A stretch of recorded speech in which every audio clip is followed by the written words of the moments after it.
ज्याला गाता येत नाही त्याला इतका नाद माईकवर जायचा. मी एकदा लग्नाला गेलो महाराज बरं का, लग्नाला गेलो. आता लग्नाला गेल्यानंतर नेमकं ब्राह्मण होतं तिथं, ब्राह्मण ते ब्राह्मण होतं ते महाराज आजारी पडलं हो. ते आजारी पडलं ब्राह्मण. आता ब्राह्मण आजारी पडल्यावर मग इलाज नाही राहिला तर महाराज तुम्ही मंगलाष्टका म्हणा म्हणा मंगलाष्टका. आणि माझ्यासोबत एक जण होतं त्याला नाद माईकवर बोलायचं लय. ते माया आधी माईकवर गेलो, महाराज मला म्हण तू. त्यानं सुरू केली मंगलाष्टका. आणि सावधान कक्का के की कुकू काय काय कमका. काही ऐकणार होते ना ते म्हणले बाय माय माय अख्खं आयुष्य गेलं म्हणले पण असली मंगलाष्टका ऐकली. त्याच्यातले एक जण म्हणला नाही रे ते आनंद महाराज सोबत आलाय संस्कृत मध्ये म्हणत असलंय महाराज. काही गोष्टी महाराज त्या त्या पद्धतीने जर झाल्या तर उत्तम आहे महाराज. देवाला विनंती करता देवा उठा पांडुरंगा दर्शन दे. महाद्वारी झाली सिदाटी देवा दम निघत नाही. आणि देवाने महाराज दार उघडलं भाऊ. आणि दार उघडल्यानंतर मला लक्क असा प्रकाश पडला आणि त्या लक्क अशा प्रकाशानं नारदांचे चेहरे नारदांचे महाराज त्या ठिकाणी डोळे बंद झाले. नारदजी म्हणले देवा एवढा कशाचा प्रकाश दिसतोय तुमच्या देवाऱ्यामध्ये.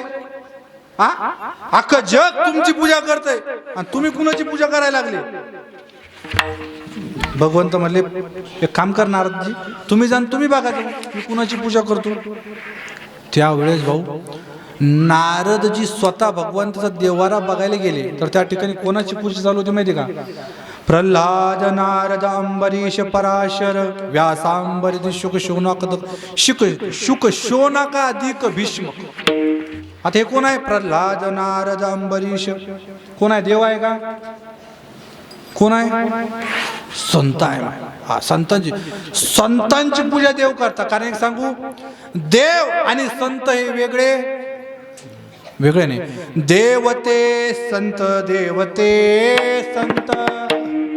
निमित्त मात्र त्या प्रतिमा. देवते संत निमित्त मात्र त्या प्रतिमा. प्रल्हादाची पूजा करताना भगवंत दिसले. प्रल्हादाची का पूजा केली. स्वतःचा बाप हिरण्यकश्यपू तुम्हाला सगळ्यांना कथाभाग माहिती असेल बरोबर. ज्यांनी भागवत कथा ऐकली असेल त्यांना माहिती आहे. हिरण्यकश्यपू माय स्वतःच्या पोराला महाराज त्या ठिकाणी उकळत्या तेलाच्या कढईमध्ये टाकलं. का टाकलं कारण त्या हिरण्यकश्यपूचं वाक्य असं होतं नाव नाही घेऊ देवाचे ऐसे बोध हिरण्यकश्यपूचे. भगवान विष्णूचं देवाचं नाव घ्यायचं नाही त्याच्या राज्यामध्ये बंदी होती. त्याला 4 मुलं लाद अनुल्लाद सल्लाद आणि प्रल्हाद. एक मुलगा भक्त निघाला देवाचा भक्ती करायचा सदान करा नारायण नारायण श्रीमन नारायण नारायण नारायण हा लक्ष्मी नारायण नारायण नारायण श्रीमन नारायण नारायण. घनघोराची देवाची पूजा केली. त्याच हिरण्यकश्यपूची बहीण होलिका ती म्हणली दादा तू कशाला काळजी करतो मी याला आगीत घेऊन जाळते कारण मला वरदान आहे अग्निदेवाचं मला आग जाळू शकत नाही. म्हणून तिनं प्रल्हादाला मांडीवर घेतलं आगीत जाऊन बसली. स्वतः होलिका जाऊन भस्म झाली आणि तेव्हापासून आपण होळी साजरी करायला. प्रल्हादाला वाचवलं नरसिंह रूपात आले आणि त्या हिरण्यकश्यपूला त्या ठिकाणी मारलं त्याचं रक्षण केलं. प्रल्हादाने महाराज त्या ठिकाणी देवाची भक्ती केली. सत्ययुगामध्ये पोट भरलं नाही बाबा पोट भरलं नाही. मी काय सांगतो हे लक्ष द्या. तुकोबरायांनी माय किती जन्माची भक्ती केली तेव्हा ते कळस या ठिकाणी स्थापना झाले. आपण हे बघतोय लक्षात. प्रल्हाद महाराज त्या ठिकाणी भक्ती केली पोट भरलं नाही पोट भरलं नाही म्हणून पुन्हा पुढे त्रेतायुगामध्ये माय प्रभू रामचंद्र जेव्हा 7व्या अवतारामध्ये आले. 7वा अवतार कोणता कृष्णाचा बरोबर. वा कमाल झाली. सोडून द्या. हा येऊ द्या, तू सांगशील ते खरं आहे. चाल 2 तास येऊ दे. माय 7वा अवतार कुणाचा आहे? तुमचा.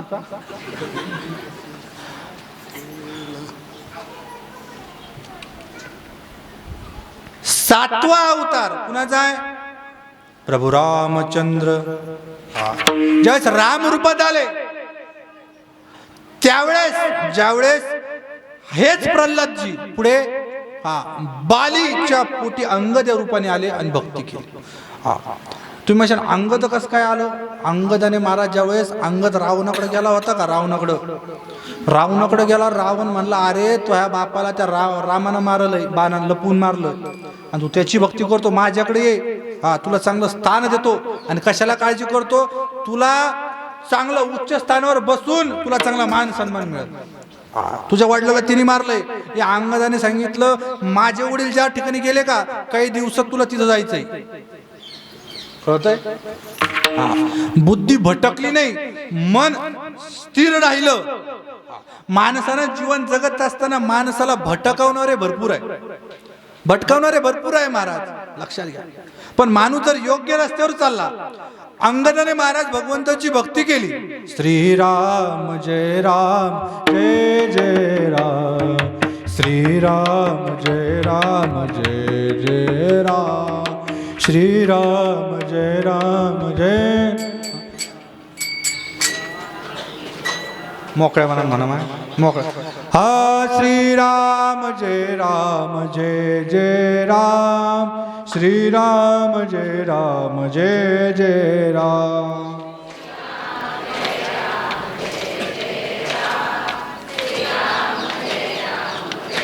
आता तुम्ही थांबा, यांना म्हणू द्या. भाऊ तुम्ही या वचन आणू ना. श्रीराम जय जय राम, श्रीराम जय जय राम. वा वा वा. आधी काहून म्हणले नाही सगळ्या? श्रीराम जय जय राम, श्रीराम जय जय राम, श्रीराम असं. वा वा वा. हा श्रीराम जय जय राम, श्रीराम जय जय राम. वा.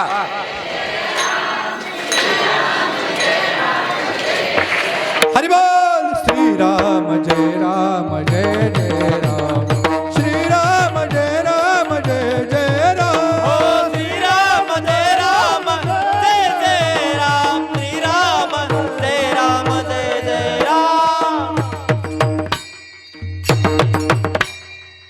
भक्ती केली महाराज अंगात येत रूपात येऊन, पण पोट भरलं नाही म्हणून भगवंत जेव्हा 8व्या रूपात आले, 8वा अवतार कृष्ण रूपात जेव्हा आले तेव्हा उद्धव झाले आणि भगवंताची भक्ती केली. श्रीकृष्ण गोविंद हरे मुरारी, हे नाथ नारायण वासुदेवा, हे नाथ नारायण वासुदेवा, हे नाथ नारायण वासुदेवा. द्वापर युगामध्ये आले कृष्ण रूपात, त्यावेळेस महाराज उद्धव झाले आणि भगवंताची भक्ती केली, पण पोट भरलं नाही. म्हणून जेव्हा भगवंत विठेवर उभा राहिले कुणासाठी? कलियुगामध्ये ज्यावेळेस भगवंत आले, पुंडलिकाने देवाची भक्ती केली, त्याने वीट फेकली आणि भगवंत कुठे उभे राहिले? भक्त पुंडलिकासाठी उभा राहिला विठेवरी, भक्त पुंडलिकासाठी उभा राहिला विठेवरी. धनी मलाही दाखवाना विठुरायाची पंढरी, धनी मलाही दाखवाना विठुरायाची पंढरी, धनी मलाही दाखवाना विठुरायाची पंढरी. एका वेशेची मुलगी भक्ती करून धन्य झाली, कानपात्राला देवान मंदिरात जाग दिली. संत तुकोबा शेजारी, संत तुकोबा शेजारी आहे नामदेव पायारी.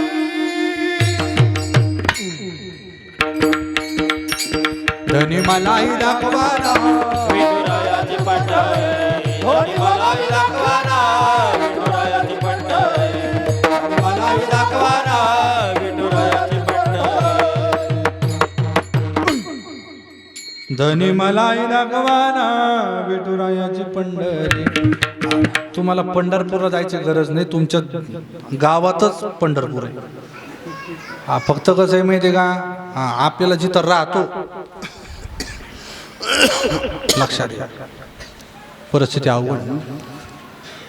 पुंडलिकाने महाराज देवाची भक्ती केली का आई वडिलांची भक्ती केली?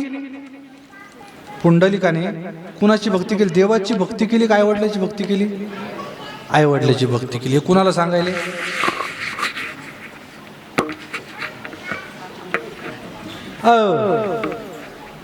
कुणाला? मला सांगले. हा पुंडलिकाने आई वडिलांची भक्ती केली म्हणून पांडुरंग त्या ठिकाणी विटेवर उभं राहायला दर्शन देण्यासाठी आला. हे सगळ्यांना माहिती आहे.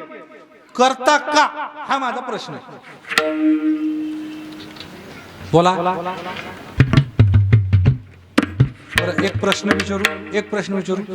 कुणाला वाटतं आपल्या घरी पुंडलिकासारखा, हा प्रल्हादासारखा हा मुलगा जन्माला यावा?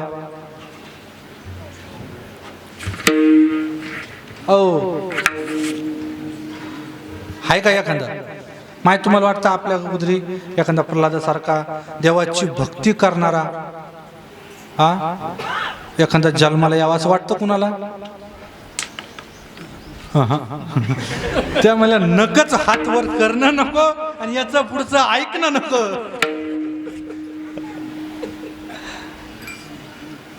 अवघड आहे.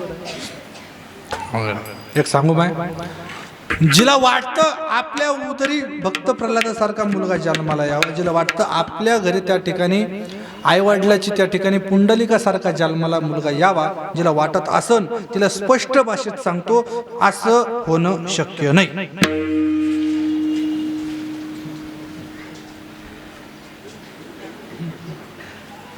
त्यामध्ये याचा मेला मुर्दा बसला याचा आम्हाला म्हणायला.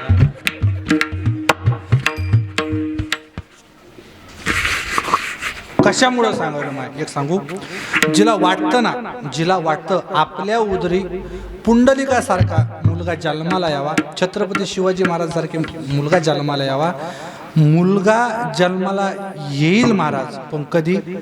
मुलगा जन्माला येण्याआधी तुम्ही त्या पुंडलिकाची बायको होण्याचा प्रयत्न करा. कळतंय मला काय म्हणायचंय? हा आई कोणी व्हायला तयार आहे? आज आई कोणी व्हायला तयार आहे, पण पुंडलिकाची बायको व्हायला तयार आहे कोणी? एखादा म्हणून मा पुंडलिक 6च्या नंतर स्वतःच्या पायावर येतच नाही. 6च्या नंतर त्याला 4-5 जण उचलून आणि त्या हा रस्त्याच्या कडाला कुठं बी गटरीत पडेला असतो. हा मग तुम्ही म्हणता पुंडलिक सेवा करा, 5च्या नंतर त्याचे पाय त्याला नाही सांभाळत, आम्ही कुठं सांभाळू? हा नाही मा असं जर होत असेल तर त्या पुंडलिकाला जागेवर आणायचं आणि स्वतःच्या सासू सासऱ्याची पूजा करायला लावायचे. कर्तव्य कुणाचं आहे? कुणाचं आहे? यांचं. मला सांगा, आज 100% आज फक्त खेडं जर सोडलं